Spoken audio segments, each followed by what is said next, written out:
Hey everyone, this is Pallavi and I'm back with the 12th game of the book Logical Chess Move by Move by Irving Chernev. The game was played between Pitschak and Flohr in Liebwerda in 1934. In this game, Flohr gained revenge from his loss to Pitschak in the previous game by adopting the technique with which he was defeated. He weakened the pawns around the castle king and then ripped open the defenses with a devastating attack. Let's start. White started with c4. English opening. In many forms of this opening, white does not even try to occupy the center and lets black mass pieces and pawns there, and then he attacks them from the sides. He might even fianchet to his bishops, for example, and strike at the center from a distance in order to undermine the center. The move c4 is controlling the d5 square and also making way for the queen. Now black played e5. Black sticks to the principle and occupies the center with a pawn and frees his two pieces, the queen and the bishop. Now white played knight to c3. White develops the knight towards the center and also controlling these two squares, d5 and e4. Had white played d4 instead of knight to c3, then black would play pawn takes pawn, queen takes pawn, knight c6. The black knight develops with a threat on the queen, and the queen must retreat and lose a move in the opening. Or if had white played e4, then white remains with a backward d pawn. So that's why white played knight to c3. After that, black played knight f6.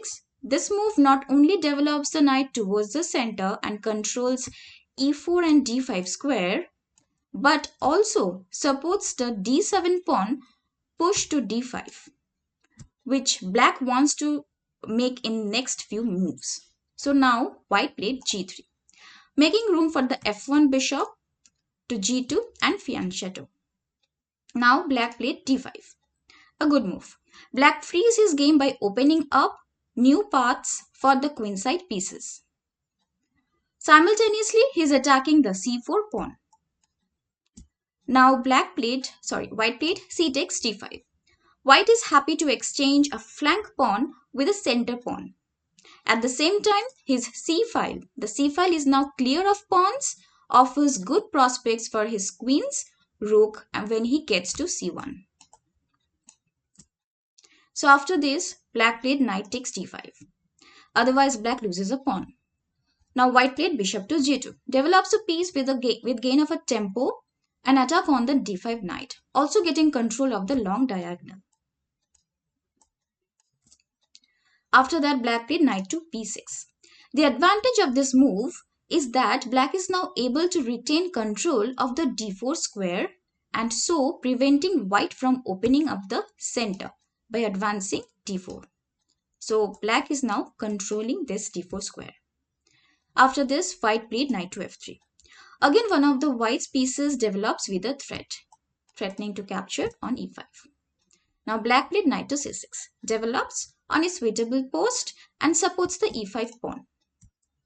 Now white played short castle, castling as early as possible and brings out the rook from the corner. After this, black played bishop to e7. Bishop to e7, developing the bishop and also making way for the king to castle. It looks passive, but it is prepared to keep out invaders and it is also on the alert to switch to the attack. Now white played d3, opens up line for his c1 bishop. Now black played short castle, removes the king from the danger and gets the rook in action. Now white played bishop e3. From this square, white may be able to get in d4 pawn push and rid himself of black's ramping pawn center. After this, black played bishop to g4, a good move, developing the bishop and restraining white from playing d4. If white plays d4 now, then knight to c4, attacking the bishop If here white captures knight takes e5, then black will capture knight 6 cross e5, and then pawn takes knight, and then knight takes e3, f takes e3, leaving white with triple pawn on the e file.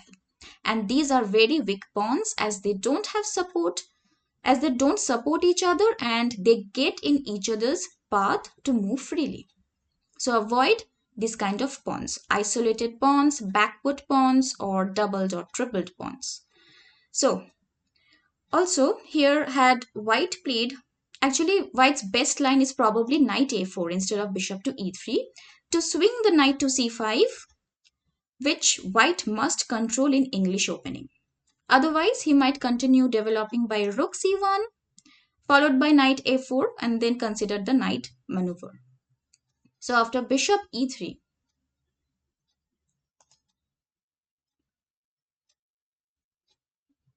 and bishop g4, white played h3. White is attacking the bishop, trying to get rid of the troublesome bishop to vacate the premises. Unfortunately, these pawns itself becomes target in spite of the cluster of pieces ranged around them for protection. So after h3, now black played bishop to h5. The bishop saves himself but still maintaining pressure on the f3 knight. Now white played rook to c1 to control the c file and perhaps work up on an attack on the queen side. After this, black played queen d7. The queen develops and dominates the important diagonal and also frees the rooks so that they can now switch over toward the center and get control of the most important files, these files. So the rooks are now connected. After this, white played knight to a4. Knight a4, white's idea is to create a diversion by taking command of the c5 square with his knight and keeping black occupied with threats on the queen side. After this, black played bishop takes f3, presenting white with unhappy choice of recaptures. If he takes with the pawn, his g-pawn becomes isolated and weak.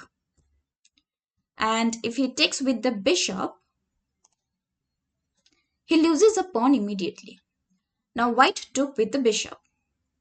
White gives up the h-pawn, trusting that he will regain a pawn quickly by his next exchange of pieces. Black played queen cross h3. After this capture, black's attacking prospects are very bright. He can start an attack by f5, followed by f4.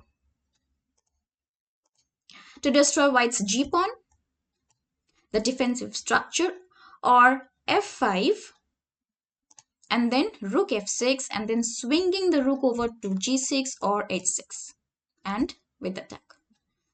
So after queen cross h3, now white played bishop takes c6. Better than this, which regains the pawn, is bishop g2 to banish the queen from the king side. Okay, so after bishop takes c6, now black captured with pawn b takes c6, and then white took the pawn with the rook. Material is now equal, but the white king is in danger with the enemy queen. Now black played a tremendous move, knight to d5, threatening knight takes e3, and then f takes e3, then queen takes g3 check, king h1, queen h3 check, king g1, bishop to g5, threatening bishop takes e3 and gaining an exchange.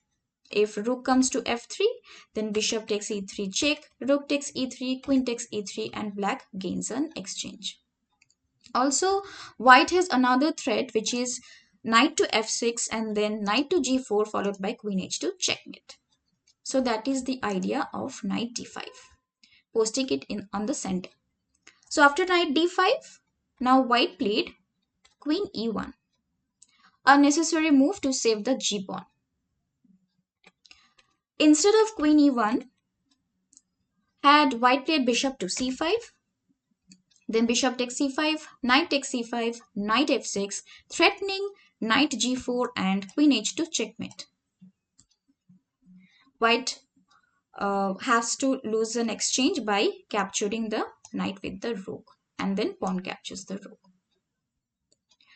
Also here, after queen, instead of queen e1, had yeah, that is the only thing, bishop c5, queen e1, and then after queen e1, now black played f5, preparing to play f4.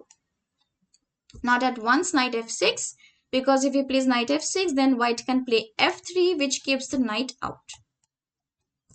So f5, preparing to play f4. Now white played bishop to c5, hoping to get a chance to hold if black captures. Bishop takes c5.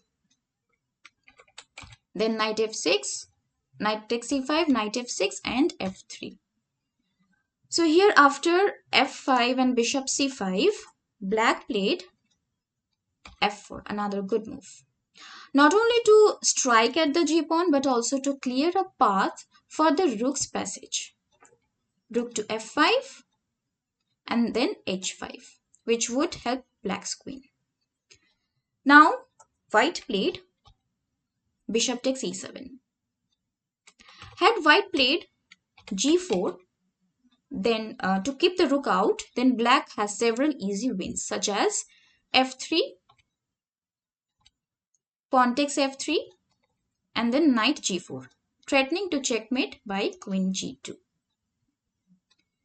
Also, instead of f3 after g4, black can also play queen takes g4 check, king h2, rook f5, and then idea rook h5 checkmate.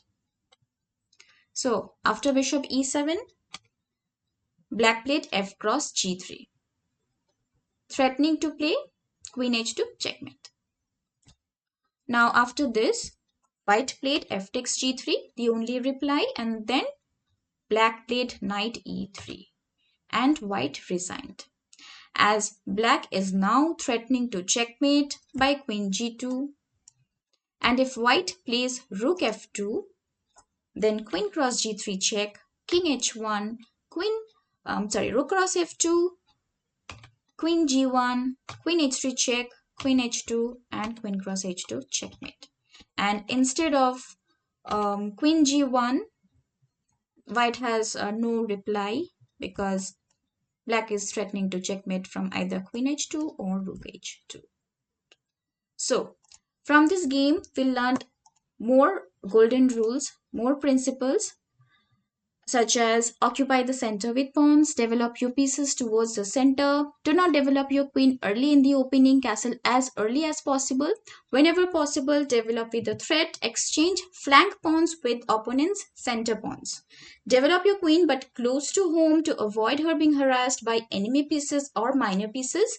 Do not move pawns in front of your castle king. Action in the center is the best remedy against a kingside attack. Avoid having weak pawns such as isolated, backward, or doubled or tripled pawn. I hope you learned something from this game as well. Thank you for watching. Please like, comment, share, and subscribe to my channel. I will see you in my next video. Thank you. Bye.